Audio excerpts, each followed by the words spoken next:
aw minnu sɔgɔlen bɛ an ka teleso la n'o ye Mali Kunnafoni TV.net ye sanga ani wagati an b'aw fo dante foli min na ko ni aw ka jamukan sigili aw ka musoya jamukan aw bɛ min sɔrɔ chaque mercredi à partir de 18h ka aw informer musoya fɛn fɛn bɛ musoya kɔnɔna la ka aw informer o bɛɛ la ni ye o jamukan sigili an b'a fɔ bɛɛ lajɛlen k'aw bisimila voilà bi ani mɔgɔ min bɛ ɲɔgɔn bolo n yɛrɛ ɲɛ b'a la caman ɲɛ b'a la mɔgɔ min b'an bolo bi cɛ de don mais cɛ don a bɛ baara min kɛ a bɛ muso concerné kosɛbɛ mais aw bɛna faamu sɔɔni dɔrɔn ko kabako babsi mais n b'a kuma d'a yɛrɛ ma a b'a tɔgɔ yɛrɛ yɛrɛ fɔ aw ɲɛna min kama fɛnɛ kabako dalen don a tɔgɔ la aw bɛ n'o faamu sɔɔni dɔrɔn ça va mon frère ko ka ɲi verre in dun o ye bagabagali dɔɔni ya ok i bɛna kɛnɛ k'a diyara n ye i bisimila se san'an ka taa i b'i tɔgɔ i jamu ani i sigiyɔrɔ i b'o fɔ an lajɛbagaw ɲɛna ok o tɛ problème ye ne tɔgɔ Cheick Danjoko dit Babsi bi fana sigilen don Bɔgɔsɛmugu sugu kɔnɔna la ka baara yɔrɔ yɛrɛ bɛ yen nɔ de quoi Bɔgɔsɛmugu sugu la baara yɔrɔ yɛrɛ bɛ Bɔgɔsɛmugu sugu la mais e yɛrɛ bɛ Bɔgɔsɛmugu de la si ne yɛrɛ bɛ Bɔgɔsɛmugu de la d'accord o faamuna Cheick Danjoko mais dɔnnen don Babsi de la oui voilà Babsi nana cogo di bon Babsi nana cogo min na n ka musokɔrɔba de ye tɔgɔ in da na parce que n ka ko ka bon ale ma trop ale de Babsi da na quoi d'accord ala k'a ɲɛ mɛn a la amina rabi ok o tɛmɛnen ka bɔ yen Babsi bɛ mun baara de kɛ bon Babsi bɛ tatouage da de kɛ ale ni ɲɛsindon ani sɔni tatouage fɔ bamanankan na mɔgɔw k'a faamu bon jabi de don e ne voilà a y'a faamu sisan kun mina cɛ b'an bolo bi a bɛ baara min kɛ a bɛ muso concerné a bɛ jabi da a bɛ ɲɛsi don ani mun wɛrɛ ani sɔni donc musow ka labɛn complet oui kabako Babsi d'accord an bɛna kuma o kan sɔɔni généralement an bɛ musow ɲininka de mun ye musoya ye mais comme e b'an bolo bi Babsi e furulen don oui Babsi furulen don muso b'i bolo oui den don den 2 de bɛ bolo sisan hey ala k'u balo amina rabi madame Kambe amina rabi voilà sisan nɔ n tɛna fɔ musoya ye mun ye mais min ɲininka e yɛrɛ bɛ fɛ muso ka kɛ cogo di principalement i yɛrɛ ta bon musoya ye koba de ye mais ni muso m'a faamu dɔrɔn i m'a faamu dɛ sinon musoya ye koba yɛrɛ de muso ka kani labɛn ye san kalo 12 wagati bɛɛ muso kan ka labɛn de i cɛ ɲɛkɔrɔ wagati bɛɛ kan ka labɛn de musoya ko de koba ye a vrai dire ne b'o se k'o de fɔ musoya ye koba ye musoya yɛrɛ ye labɛn de quoi n'i ko muso dɔrɔn i ko labɛn o faamuna kosɛbɛ Babsi ko musow ka to k'u labɛn wa k'ale yɛrɛ sigilen bɛ a kama kɛrɛnkɛrɛnnenya la ka to ka muso labɛn k'u beauté bɔ a tɔmɔ ma wagati bɛɛ ok o faamuna sisan Babsi i ko k'i bɛ jabida kɛ i bɛ sɔni don i bɛ ɲɛsin don i bɛ musow ka labɛn sugu bɛɛ kɛ mun de nana n'o ye mun n'o baara kanu don Babsi la ka sɔrɔ baara wɛrɛw bɛ yen fɛn min ye baara in kanu don de la bon baara in bɛ i n'a fɔ tiɲɛ d'an fɛ yen ni kɔrɔkɛ 3 de bɛ yen a bɛɛ bɛ nin baara kelen de kɛ quoi d'accord bɛɛ bɛ tɛmɛ ale de fɛ fɔlɔ ka sɔrɔ ka baara wɛrɛw kɛ quoi i y'a faamuya baara in diyara ne yɛrɛ a ka di ne trop yɛrɛ de quoi d'accord o faamuna o tɛmɛnen kɔ ka bɔ yen sisan baara in i b'i da don a la ka ɲɛfɔ an ye dɔɔni jabida dɔrɔn tɛ ɲɛsi sɔni don i b'i da don baara in na ka ɲɛfɔ an ye dɔɔni ani a bɛ nafa jumɛn de se anw yɛrɛ ma kosɛbɛ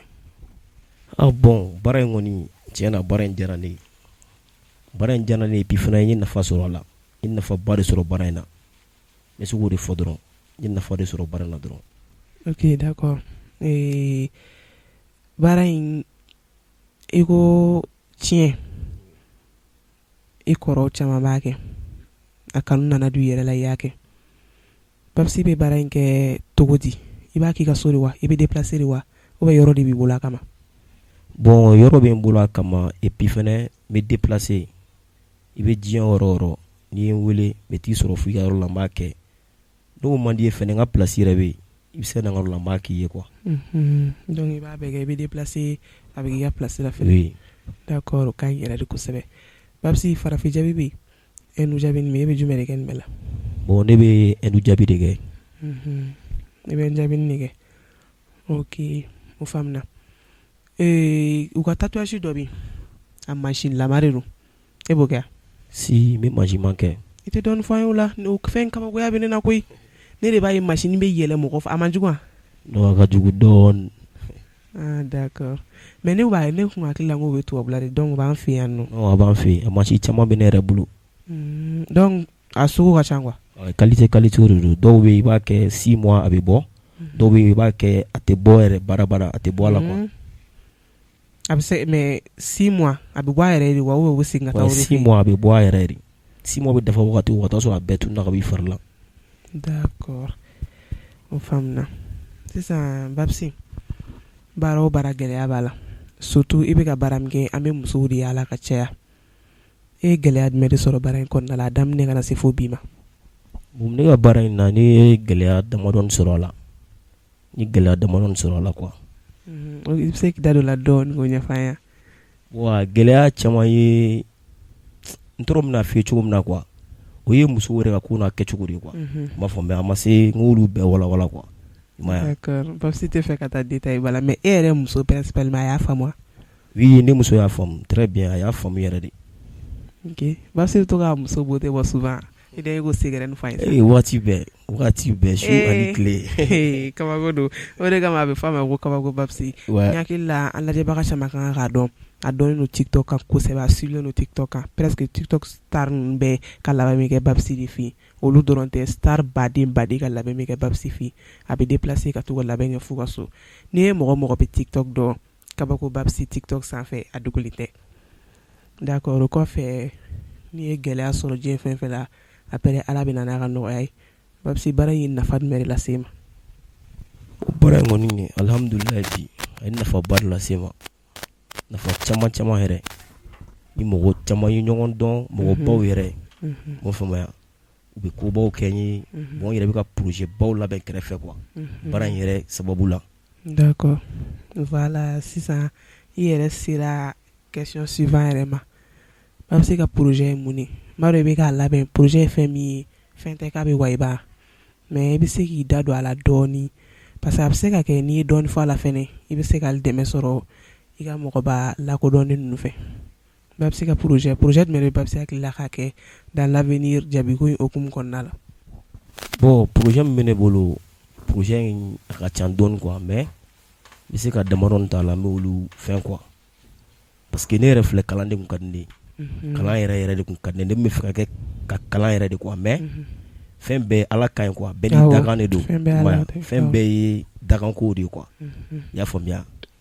bon projet min kɔni bɛ n bolo sisan n bɛ ka mun labɛn commerce de ka di ne ye kosɛbɛ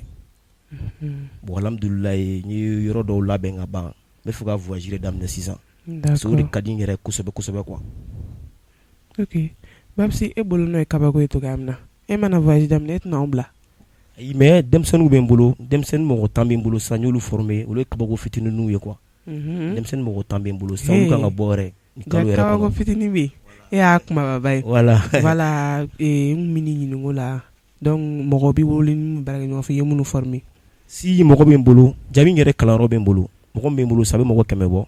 mɔgɔ min bɛ n bolo sisan ka école la a bɛ mɔgɔ 100 bɔ sisan n bɛ mɔgɔ kalan la cɛmisɛnninw b'a la musomaninw b'a la. jabi karamɔgɔ de ye quoi. ouais tiɲɛna Babsi majo ɲuman ye sugu ma dɔn.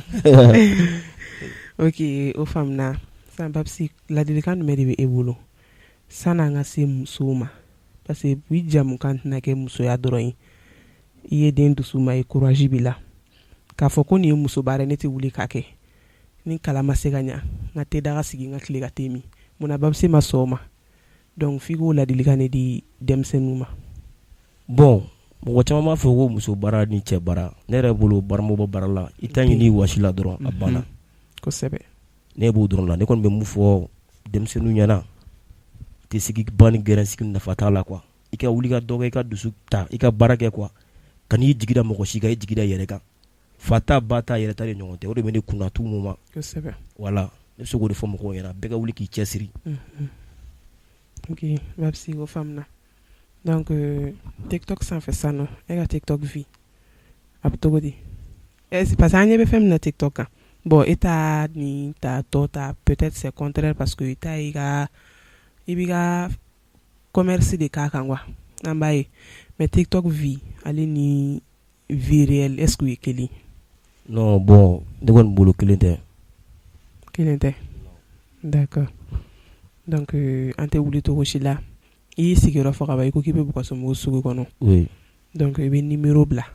mɔgɔw bɛ se k'i lasɔrɔ numéro min na comme i yɛrɛ ko déjà k'i bɛ déplacer. Oui. Voilà ni mɔgɔw bɛ fɛ k'i lasɔrɔ mɔgɔw bɛ fɛ ka Babsi ka baarakɛlen dɔn u bɛ lasɔrɔ numéro jumɛn la. Bon n ka numéro o ye 72 03 01 72. Ok. Donc ni ye Babsi wele o la kuma o kuma i b'a sɔrɔ. N'i ye weleli k'o la wagati o wagati. K'a ko Babsi. Ne bɛ ɲɔgɔn ye. D'accord. Numéro min bilalen filɛ ni ne ye Babsi sɔrɔ cogo ye aw mɔgɔ min bɛ fɛ k'aw beauté bɔ aw ka mariage la n'aw ka denkuli la Babsi bɛ jaabi sugu bɛɛ de la. I ni rouge kura minnu bɔlen don a b'olu kɛ a b'a marron kɛ a couleur sugu bɛɛ o tɛ wa. Couleur bɛɛ bɛ yen. D'accord o faamuna donc Babsi folikan jumɛn de b'i bolo sisan ka lase an lajɛbagaw ma ani ka client ma. Bon folikan min bɛ ne bolo sisan ka di an lajɛbagaw ma bon ne kɔni b'u fo kanu na m'a faamuya yɔrɔ jan ani yɔrɔ suru ne ka foli bɛ bɛɛ lajɛlen m'a faamuya surtout n ka client yɛrɛ tiɲɛna o mana tɛmɛ o bɛ n bonya fɛn bɛɛ ne foli d'u bɛɛ ma merci. D'accord merci i nana n ka wele jaabi a diyara n ye. Oui. D'accord. Mali Kunnafoni TV kanubagaw ni ne tun b'an bolo bi ka yira aw la wa ni ne kɛra aw garisɛgɛ ye mɔgɔ tun b'an bolo bi aw yɛrɛ a ye cɛ de don mais ko dɔgɔya tɛ kɛlɛ sa cɛ baara tɛ yen muso baara tɛ yen nɔ mɔgɔ i bɛ fɛn min ɲini wɔsi la o de y'i ta ye Babsi bɛ baara min kɛ a tɛ dɔrɔn ko muso dɔrɔn b'a kɛ a bɛ k'a kɛ bi alhamdulillah a bɛ ka nafa sɔrɔ a ye mɔgɔbaw dɔn i n'a fɔ a y'a fɔ cogoya min na a lakodɔnnen don kosɛbɛ ne yɛrɛ y'a dɔn cogoya min na ne yɛrɛ b'o dɔn voilà donc bɛɛ ka wuli k'i bolodenkɔni 5 10 k'a fara ɲɔgɔn kan ka se ka fɛn dɔ k'i yɛrɛ ye yaasa i bɛ se ka mɔnɛ b'i yɛrɛ la i bɛ mɔnɛ b'i masaw la cogoya min na Babsi y'o ɲɔgɔn de kɛ wa a y'a ɲini a ɲɔgɔnna jeunes fɛ olu fɛnɛ ka wuli u ko courage kelen ta cɛya t'a la musoya t'a la bɛɛ ka courage ta an b'a fɔ Ala ka faamuyali ko ɲuman di bɛɛ ma aw k'an bɛn.